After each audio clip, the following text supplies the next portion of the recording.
سلامتی ہے ان آنکھوں پہ جو ہدایت پہ نظریں جمائے بیٹھی ہیں، سلامتی ان کانوں پہ جو ذکر خیر کے منتظر رہتے ہیں، سلامتی ان قدموں پہ جو ہدایت کی راہ پہ گامزن ہے۔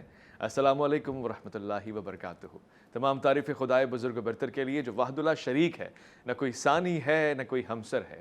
درود لا محدود محبوب رب الودود، راحت العاشقین مراد المشتاقین حضرت محمد مصطفیٰ، آپ کی آل پاک، آپ کے جانثار انصار اور اصحاب پر۔ عزیزان آپ دیکھ رہے ہیں الف لام میم، اور آج انبیاء سیریز ان قصص الانبیاء کے خوبصورت واقعات، ایسے انمول اور مثالی کارنامے اور پھر ہدایت کے وہ روشن چراغ جو آج ہمارے درمیان محو گفتگو ہوں گے، وہ حضرات بھی خاص اور جن کا ذکر ہوگا وہ شخصیات بھی خاص۔ ہاں، آج کا یہ پروگرام آپ کے چھوٹے بچوں کے لیے، بڑوں کے لیے، فیملی کے لیے بہت خاص ہے، کیونکہ یہ ایک فقدان ہے کہ ہم ہیروز کو نہیں بتا رہے، تو پھر بچہ کیا دیکھتا ہے؟ بچہ بچپن سے کارٹون دیکھتا ہے اور پھر بڑا ہو کے بھی وہ ایک کارٹون ہی بنتا ہے۔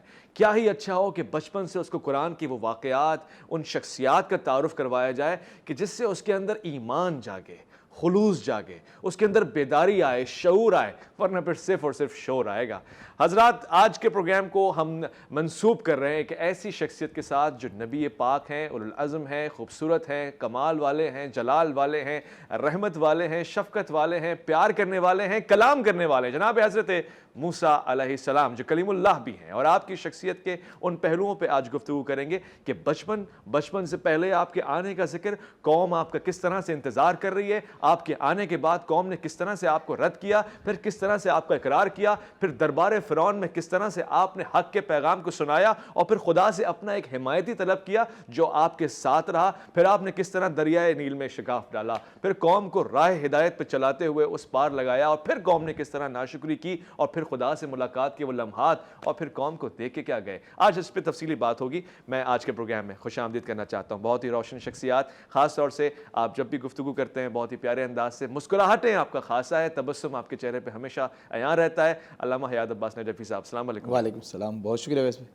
ساتھ سے تشریف فرمائے، بہت ہی پیارے۔ اس سے پہلے کہ میں تعارف کرواؤں ان کے بارے میں، یہ کہہ کر مجھے فخر محسوس ہوتا ہے کہ خوش عقیدہ ہیں، خوش بیاں ہیں، خوش لہجہ ہیں، اور سب سے بڑھ کے یہ کہ خوش اخلاق ہیں۔ مفتی وسیم الحسن شاہ صاحب، السلام علیکم ورحمۃ اللہ۔ وعلیکم السلام ورحمۃ اللہ وبرکاتہ۔ علامہ صاحب، حضرت موسیٰ علیہ السلام، آپ کی شخصیت پہ اگر نگاہ ڈالیں، انبیاء کا یہ سلسلہ اتنا پیارا ہے، مگر چند انبیاء کو اس نے اولو العزم قرار دیا۔ وہ کیا خصوصیات ہیں، کیا خاصیت ہے جس کی وجہ سے قرآن کہہ رہا ہے کہ میں نے آپ کو اپنے لیے بنایا ہے اور انتخاب کیا ہے آپ کا؟ اعوذ باللہ من الشیطان الرجیم، بسم اللہ الرحمن الرحیم، الحمد للہ والصلاۃ والسلام علی اہلہ، اما بعد۔ بسم اللہ الرحمن الرحیم۔ نہایت ہی ادب اور احترام سے یہ عرض کریں گے کہ جناب موسیٰ علیہ السلام یا دیگر اولو العزم پیغمبر میں یہ سب سے اہم خاصہ ہمیں نظر آتا ہے کہ انہوں نے جو بھی فعل انجام دیا، جی، تمام انبیاء کا ایسے سلسلہ ہے، لیکن خصوصاً اولو العزم پیغمبروں میں ایک تو اس وقت کے جو حالات تھے وہ دیگر انبیاء کی نسبت سخت تھے۔ اب جتنے اولو العزم پیغمبر ہیں، اچھا، چاہے جناب موسیٰ ہوں، چاہے جناب عیسیٰ ہوں، چاہے رسول خدا صلی اللہ علیہ وآلہ وسلم ہوں، یا آپ اولو العزم پیغمبروں کو دیکھیں گے، اس وقت ان کے حالات بہت زیادہ سخت، اور لوگ دین سے دور دنیا کے پیچھے دوڑتے ہوئے نظر آئیں گے اور انبیاء کو جھٹلاتے ہوئے نظر آئیں گے۔ اچھا، جتنے بھی اولو العزم پیغمبر ہیں اس وقت، یعنی اللہ تعالیٰ کی طرف سے ایک حجت تمام ہوئی لوگوں پر، ایک خاص اپنے بندے کے ذریعے سے، یعنی میں نے تمہیں اس کو بھیجا جو 1,24,000 میں سے بھی ان 5 میں سے خاص ہے۔ اللہ اکبر، بڑی بات ہے، ٹھیک ہے، top position holder, top position holder جناب موسیٰ علیہ السلام۔ جناب موسیٰ علیہ السلام کی زندگی کو ہم مختلف حصوں میں تقسیم کر سکتے ہیں۔ اچھا، شاہ صاحب تشریف فرمائے، اللہ تعالیٰ نے سلامت رکھے، یہ بھی گفتگو کریں گے۔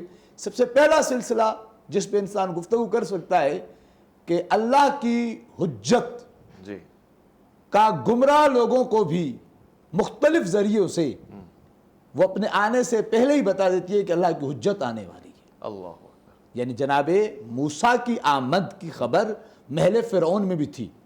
فرعون کا محل موسیٰ کے آنے سے پہلے ہی لرز رہا تھا۔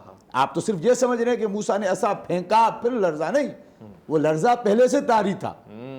یعنی اس کا مطلب کہ اللہ کی حجت آنے والی ہے۔ اللہ تعالیٰ نے، جسے آپ جب عقلیات میں جائیں، فلسفہ اسلامی کو پڑھیں، تو آپ کو یہ پتا چلے گا کہ اللہ تعالیٰ نے کہا ہے کہ ہم نے عقل کو باطنی رسول قرار دیا۔ بھائی کیا بات ہے، یعنی حتیٰ کہ چھٹے امام جعفر صادق علیہ السلام نے ارشاد فرمایا کہ اگر خداوند عالم 1,24,000 انبیاء کو نہیں بھیجتا، جی اولیاء کو، ائمہ کو نہیں بھیجتا، جی پھر بھی انسان سے حق اور باطل کے بارے میں سوال کرنے کا حق رکھتا تھا، کیونکہ اس نے اس کو اشرف المخلوقات بنایا، کیا بات، اور عقل دی، عقل دی، باطنی رسول دیا واہ واہ واہ، اس کو، یعنی ان حالات اور واقعات کے ذریعے سے ان کو اندازہ تھا کہ کوئی شخصیت آنے والی ہے جی جو فرعون کی فرعونیت کو توڑے گی۔ اس سے پہلے پیشن گوئی ہوئی تھی جناب؟ پیشن گوئی تھی، اچھا، بالکل، یعنی آپ دیکھیں نا بنی اسرائیل کے بچوں کو کیوں ذبح کیا جا رہا تھا، دائیوں کو اس کام پہ کیوں لگایا گیا تھا کہ جا جا کے گھروں میں تلاش کریں؟ پہلا پیغام کہ اللہ کی حجت کی چمک اور دھمک ظالم کے دل میں لرزہ طاری رکھتی ہے، اللہ، لیکن اللہ کی حجت اتنی مضبوط ہوتی ہے کہ جب جناب موسیٰ کی والدہ پر، جو کہ نبی نہیں ہے، یہاں سے ان لوگوں کو جواب ملتا ہے جو نبی اکرم محمد مصطفیٰ صلی اللہ علیہ وآلہ وسلم کے آباء و اجداد کے شان مطہر میں گستاخی کرتے ہیں، اللہ اکبر، معاذ اللہ، معاذ اللہ، کہ وہ یہ تھے جناب موسیٰ کی والدہ پر اللہ کہتا ہے، خدا کہتا ہے کہ ہم نے قرآن میں سورہ قصص میں کہ ہم نے جناب موسیٰ کی والدہ پر وحی کی۔ اللہ اکبر، کس چیز کی وحی کی؟ کہ تم، یعنی اس کا مفہوم ہے آیت کہ تم جناب موسیٰ کی وحی کی کہ تم پریشان نہ ہو، ہائے ہائے ہائے، ہم اس کے ضامن ہیں، کیا بات ہے، یہ ہمارا پیغام لے کے آئے، ہم اس کے ضامن ہیں۔ کیا بات، آپ دیکھیں جناب موسیٰ کی والدہ پر جو وحی ہوئی، اس کے نتیجے میں جو کچھ انہوں نے کیا وہ ایک عام مان نہیں کر سکتا، ایمان کی حالت ہے وہ، ایمان کی حالت، کیا بات ہے۔ میں مفتی صاحب سے پوچھنا چاہتا ہوں، اس سے پہلے کہ بنی اسرائیل آپ کو یاد کر رہے تھے، تکالیف میں تھے، پھر فرعون نے اور فرعونیت اس طرح سے غضب ڈھا رہی تھی کہ بچوں کا بھی قتل ہو رہا ہے، مگر یہ لوگ تو حضرت یعقوب علیہ السلام کی اولاد تھے، جناب یوسف کا تو مصر میں اہتمام کیا گیا تھا، استقبال کیا گیا تھا، تو وہاں پہ تو آپ کو وزارتیں دی گئی تھی، زمینیں دی گئی تھی، پھر یہ غلامی میں کیسے بدلے؟ بسم اللہ الرحمن الرحیم، اللہم صلی علی سیدنا مولانا محمد وعلی آل سیدنا مولانا محمد وبارک وسلم۔ بالکل یہ جناب حضرت یوسف علیہ السلام کی اولاد میں سے ہیں، اور ان کے ساتھ بڑا عزت والا اور معاملہ تھا۔ بعد میں لوگ متکبر ہوئے اور بادشاہت کا نشہ ان کے سر چڑھا، اور خصوصی طور پر جو موسیٰ علیہ السلام کی مخالفت پر کمر بستہ ہوئے اور ان کی آمد سے پہلے یہ قتل و غارت کا بازار گرم کیا، کہ جس طرح قرآن میں بھی ارشاد فرمایا گیا کہ بچوں کو ذبح کر دیتے تھے اور عورتوں کو چور سے۔ اس کی وجہ یہ تھی کہ فرعون کو کسی نے بتایا تھا کہ وہ بچہ پیدا ہونے والا ہے بنی اسرائیل میں جو تمہاری سلطنت کے لیے اور حکومت کے لیے خطرے کا باعث ہوگا، اور جس کی وجہ سے تمہاری حکومت ختم ہوگی۔ صحیح، تو اس وجہ سے وہ دشمنی پہ آ گیا اور اس نے قتل و غارت کا سلسلہ شروع کیا، اور پھر جب انہوں نے دیکھا کہ یہ قتل ہم نے بہت زیادہ بچے کر دیے، اور ان کی بنی اسرائیل کے ساتھ چونکہ دشمنی تھی، اور بنی اسرائیل سے وہ کام لیتے تھے جن کو وہ اپنے حساب سے ذلیل لوگوں کا کام سمجھتے تھے اور جو مناسب نہیں سمجھتے تھے، تو پھر اس کو شکوہ کیا گیا۔ لوگوں نے کہا کہ اگر اسی طرح ہم ان کو قتل کرتے رہے تو نئے بچے تو ظاہر ہم قتل کر رہے ہیں، اور جو بوڑھے بزرگ ہیں وہ وفات پا جائیں گے، پھر ہمارا یہ کام کون کرے گا؟ صحیح، پھر اس نے یہ حکم دیا کہ پھر یوں کریں کہ 1 سال بچوں کو قتل نہ کریں، اچھا، اور 1 سال قتل کرتے رہیں۔ اچھا، اور حضرت موسیٰ علیہ السلام اس سال پیدا ہوئے جس سال بچوں کو قتل کیا جانا تھا، اچھا، تو اس کے باوجود بھی حضرت ان کی والدہ ماجدہ طیبہ طاہرہ کو اللہ کی طرف سے حکم ہوا، اور انہوں نے اپنے اس بچے کو صندوق میں ڈال کر دریا میں پھینک دیا، اور یہ بچہ جاتا ہوا جناب حضرت موسیٰ علیہ السلام، اور اللہ نے ارشاد فرمایا، آیت کریمہ کا مفہوم ہے کہ آپ پریشان نہ ہو، ہم لوٹا کر آپ کو آپ کے پاس لے آئیں گے ان کو۔ تو وہ گیا بچہ سمندر میں، دریا میں، تو ایک نہر میں داخل ہوا جو فرعون کے گھر کے درمیان سے گزر رہی تھی۔ اچھا، تو اس بچے کو جب اس صندوق کو اٹھایا گیا تو کھولا تو اس میں جناب حضرت موسیٰ علیہ السلام تھے۔ تو پھر اس میں بات چیت ہوئی کہ اس کو باقی رکھا جائے یا ذبح کر دیا جائے، اچھا، تو اللہ کا چونکہ ارادہ یہ تھا، اور اللہ جب کسی کام کے ارادہ کر دیتا ہے تو پھر دنیا کی کوئی طاقت اسے اپنے ارادے سے روک نہیں انما سکتی۔ امرہ اذا اراد شیئا، تمام سازشیں، تمام تدبیریں، تمام چیزیں وہ پیچھے رہ جاتی ہیں، اور اللہ کا امر غالب آ جاتا ہے۔ بے شک، حضرت یوسف علیہ السلام کو ان کے بھائیوں نے بیچا تاکہ یہ غلام بن جائے، لیکن وہ بیچنا ہی اس چیز کا سبب بنا کہ حضرت یوسف علیہ السلام عزیز مصر ہائے بنے۔ ہائے ہائے، واہ واہ واہ، حضرت یوسف علیہ السلام کو قتل کرنے کا ارادہ کیا تاکہ یعقوب علیہ السلام کی محبت ان کے ساتھ جو ہے حضرت یعقوب کے دل سے وہ محبت ختم ہو جائے، اور بڑھ گئی، لیکن جیسے ہی ان کی آنکھوں سے اوجھل کیا تو محبت بڑھ گئی۔ ہائے ہائے، تو اب ارادہ یہ تھا کہ موسیٰ کو ہم پیدا نہیں ہونے دیں گے، ہاں پیدا ہوا تو اسے فوراً ہم قتل کر دیں گے، ہاں۔ اسے زندگی اس کی باقی نہیں چھوڑیں گے، بڑا ہونے نہیں دیں گے۔ جی، لیکن اللہ کا ارادہ یہ تھا کہ موسیٰ تمہارے گھر میں بڑا ہوگا اللہ اور تم اکبر، کچھ بگاڑ بھی نہیں سکو گے۔ اچھا مجھ سے میرے پاس سوالات بھی ہیں، یہ بات ہم جب وقفے پہ جب لوٹ کر آئیں گے تو یہ سوال پوچھیں گے۔ انبیاء کے لیے تو بہت خاص خیال رکھا جاتا ہے لقمہ حرام نہ جائے آپ کے وطن میں، تو وہ فرعون کے دربار میں آپ کی پرورش طیب اور طاہر طریقے سے کیسی ہوئی، میں اس پہ سوال پوچھوں گا، اور یہ بہت خاص سوال ہے۔ لوٹ کر آئے گا الف لام میم میں، آپ کا انتظار رہے گا۔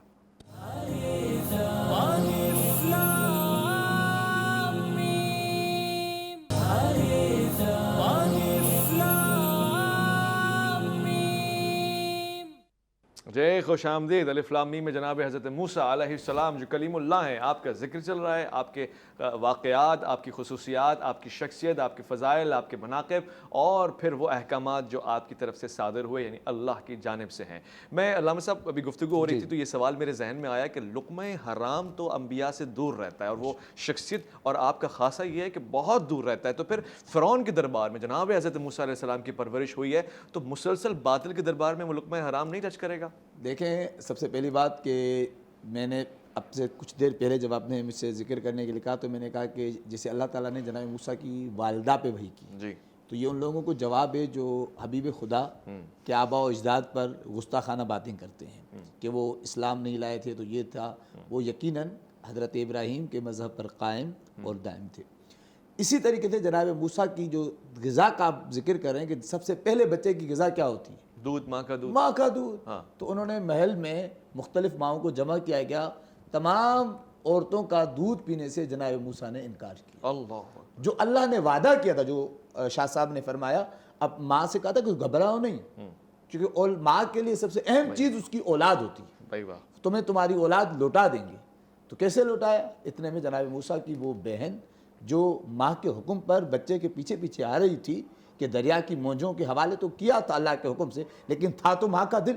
جیسے امام حسین علیہ السلام نے شہزادہ علی اکبر کو جو مقتل کی طرف روانہ کیا تھا تو شہزادے نے پوچھا، بابا بار بار آپ پیچھے آ رہے ہیں، آپ نے تو خود اجازت دی ہے۔ تو امام حسین علیہ السلام نے فرمایا تھا، بیٹا کاش تمہارا بھی کوئی بیٹا ہوتا اللہ، تو میں تجھ سے پوچھتا ہائے ہائے، کہ ایک باپ سے جب بیٹا مرنے کے لیے جاتا ہے تو اس کے دل پہ کیا گزرتی ہے۔ بہرحال ماں تھی، حکم خدا کو تعمیل کیا، لیکن پھر بھی بیٹی کو بھیجا کہ جا کے دیکھو بھائی پہ کیا گزر رہی ہے۔ تو اس بہن نے بتایا کہ میں ایک ایسی خاتون کو جانتی ہوں جس کے ہاں دودھ کے آثار موجود ہیں، اگر کہیں تو میں اسے لے کے آؤں۔ وہ خدام جو ڈھونڈنے نکلے تھے ان ماؤں کو جن کے پاس دودھ کا اہتمام ہو، تو جب جناب موسیٰ کی ماں کو بلایا گیا، یہاں پر بھی خداوند عالم نے اپنے نبی کی حفاظت کی۔ کیسے؟ جب جناب موسیٰ نے کسی ماں کا دودھ نہیں پیا سوائے اپنی والدہ گرامی قدر کے، تو اس وقت حامان نامی شخص جو فرعون کا خاص مشیر تھا، بعد نے وزیر لکھا، بعد نے وزیر اعظم لکھا، لیکن حد اقل وہ خاص مشیر تھا، ہر چیز میں اس کے ساتھ ملا ہوتا تھا، اس نے کہا کہ یہ اس کا بچہ ہے، اچھا، یہ اس کی ماں ہے۔ اچھا، تو جناب موسیٰ کی والدہ نے بہترین استدلال کیا کہ کسی بھی بچے کو لے کے آؤ، وہ بچہ میرا دودھ پیے گا کیونکہ میرے دودھ سے خوشبو آتی ہے، واہ واہ واہ، کیونکہ میں بچے کو وہ شفقت دیتی ہوں جو دوسری عورت نہیں دے سکتی۔ واہ واہ واہ، تو بعض روایتوں کے مطابق علامہ مجلسی علیہ رحمہ نے لکھا اور بعض علماء نے لکھا تاریخ میں کہ بعض بچوں کو ان کے سامنے پیش کیا گیا، ہر بچہ ان کا دودھ پیتا تھا، کیونکہ خداوند عالم نے مادر نبی میں وہ صلاحیت رکھی تھی کہ بچوں کے اندر وہ کشش ہو جاتی تھی۔ اللہ اکبر، اللہ نے یہاں پر بھی اپنے نبی کی حفاظت کی، اور وہ بچہ فرعون کا محل تھا، دربار تھا، لیکن پالنے والی ذات اللہ کی تھی، اچھا، وسیلہ فرعون نہیں تھا، اچھا، وسیلہ وہ پاکیزہ خاتون جناب آسیہ تھی۔ اچھا، یہ کون ہے؟ فرعون کی بہن ہے؟ جی، اب جناب آسیہ جو کہ ظاہراً فرعون کے محل میں تھی، زوجہ فرعون بھی کہا گیا، لیکن جناب آسیہ وہ خاتون ہے جو مقدس ترین عورتیں ہیں، جیسے جناب فاطمہ الزہرا سلام اللہ علیہا، آپ جیسا تو کوئی ہے ہی نہیں نا، عرض کر رہا ہوں، جی، ان کے بعد جناب مریم مقدس ہیں، اس طریقے سے جناب آسیہ بنت مزاحم کا ذکر آتا ہے. اچھا جناب آسیہ جن کو یہ کہا گیا کہ وہ ظاہری طور پر صحیح تو فرعون کی زوجہ تھی، لیکن کیونکہ اللہ جسے پاک رکھنا چاہے اسے پاک رکھ سکتا. ٹھیک ہے، میں مفتی صاحب سے سوال پوچھنا چاہتا ہوں. اب واقعہ ایسا ہے کہ دربار میں پرورش ہوئی ہے، من جانب اللہ ہوئی ہے، پاکیزگی کا خیال رکھا گیا، دودھ تک کی حرمت پامال نہیں کی گئی ہے، تقدس انبیاء کا ویسے ہی ہے. اسی پرورش کا ایک حصہ ہوتا ہے تربیت، لوگوں کو دیکھنا. اس کے بعد پھر وہ ایسا کیا واقعہ ہوا کہ دربار آپ کو چھوڑنا پڑا، آپ کے ہاتھوں سے کسی کو مکہ پڑا اور وہ جاں بحق ہو گیا؟ کیا یہ قتل کے زمرے میں آتا ہے؟ بسم اللہ الرحمن الرحیم. وہ چونکہ امر الہی تھا اور امر الہی کے مطابق جو فعل، انبیاء کوئی بھی کام اپنی مرضی سے اور غیر شرعی اور ایسا کام نہیں کرتے جس پر شرعی طور پر گرفت ہو سکے. صحیح. تو اس لیے جناب حضرت اور گناہوں سے تو بالکل پاک ہوتے ہیں، معصوم ہوتے ہیں. نبی کا کوئی بھی فعل غیر شرعی نہیں ہوتا. صحیح. تو اس لیے ان کے ہاتھ سے جو کچھ ہوا وہ امر الہی سے ہوا، اللہ کے حکم سے ہوا. اللہ کے ساتھ ان کا نبیوں کا چونکہ رابطہ ہوتا ہے، تو کوئی بھی بات نبی چونکہ اللہ کے حکم کے بغیر نہیں کرتا، تو یہ امر الہی سے ہوا. اسے ہم قتل کے زمرے میں یا گناہ یا غیر شرعی نہیں قرار دے سکتے. ٹھیک، واضح ہو گیا. تو ہے. حضرت چھوٹی سی چیز جی عرض کروں جی شاہ صاحب کی اجازت سے. جی. یعنی جو قتل ہونے والا تھا، اگر اس واقعے کی آپ جائیں تفصیل میں، وہ ظالم تھا، صحیح ہے، وہ مظلوم نہیں تھا. مگر پچھلے دن وہ مظلوم بنا ہوا تھا نا. ہاں بنا ہوا تھا، ہاں لیکن تھا ظالم. وہ ظالم تھا، اور وہ جو تھا وہ جیسے آغا مفتی شاہ صاحب نے فرمایا کہ وہ جناب موسیٰ کیونکہ اولو العزم پیغمبر ہیں، ان سے گناہوں کا سرزد ہونا ممکن ہی نہیں ہے. صحیح. تو وہ امر الہی تھا، اور امر الہی سے وہ جناب موسیٰ کے ہاتھوں اس کا قتل ہوا. اور اسی کی وجہ سے جناب موسیٰ کی جو زندگی کا بچپنے سے آپ دیکھیں، صرف اس قتل نہیں، اس بچپنے سے ہی جناب موسیٰ کیونکہ توحید کا درس دیتے تھے، بات بات میں توحید کا درس دیتے تھے، بات بات میں ایسی اخلاقی باتیں کر جاتے تھے جو فرعون پہ گراں گزرتی تھی. وہ فرعون پہلے سے دشمن تھا. اچھا، ایسا نہیں تھا کہ اس واقعے سے پہلے فرعون جو تھا اس نے جناب موسیٰ کو جو ہے وہ سر پہ بڑی شفقت دی. نہیں، کیونکہ میں نے جیسے آپ کو عرض کی کہ اللہ تعالیٰ نے وسیلہ بنایا تھا جناب آسیہ کو. تو جناب آسیہ کیونکہ فرعون ان کی بات کو ٹال نہیں سکتا تھا، اس لیے جناب آسیہ ہر جگہ پر جناب موسیٰ علیہ السلام کی محافظہ بن کے کھڑی ہو جاتی. صحیح. مفتی صاحب پھر وہ ملاقات کیسے ہوئی؟ فرعون کے دربار سے نکلنا، ایک اور نبی سے ملنا، پھر آپ کے ازدواجی زندگی میں داخل ہونا، وہ واقعات کیا ہیں؟ وہ یہ ہے کہ جناب حضرت موسیٰ علیہ السلام یہاں سے نکل کر چلے گئے، تو رستے میں تھے کہ انہوں نے دیکھا کہ حضرت شعیب علیہ السلام کی صاحبزادیاں اچھا وہ ایک گھاٹ پہ آ رہی ہیں اور اپنے جانوروں کو پانی پلا رہی ہیں، اور جب تک باقی لوگ پانی پلا رہے ہیں وہ سائٹ پہ کھڑی ہیں. اچھا. تو یہ چیز جناب حضرت موسیٰ نے دیکھی اور ان سے بڑے متاثر ہوئے. تو پھر ان کے واسطے سے ان کے گھر تک پہنچے، حضرت شعیب علیہ السلام تک، اور پھر حضرت شعیب علیہ السلام کے گھر میں رہے اور ان کی خدمت کی. پھر اس کے عوض میں جناب حضرت شعیب علیہ السلام نے اپنی صاحبزادی ان کے عقد میں دے دی. اس طرح حضرت موسیٰ علیہ السلام کے عقد میں ایک نبی کی صاحبزادی آ گئی.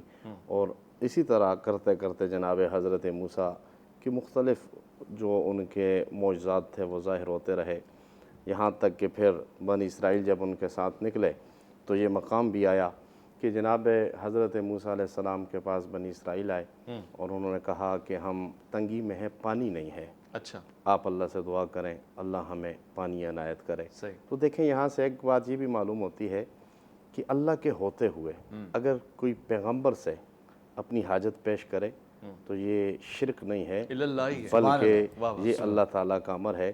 ورنہ تو اللہ تعالیٰ اس قوم کو سزا دے دیتا کہ میں موجود ہوں، تم موسیٰ سے کہہ رہے ہو کہ پانی دے دو.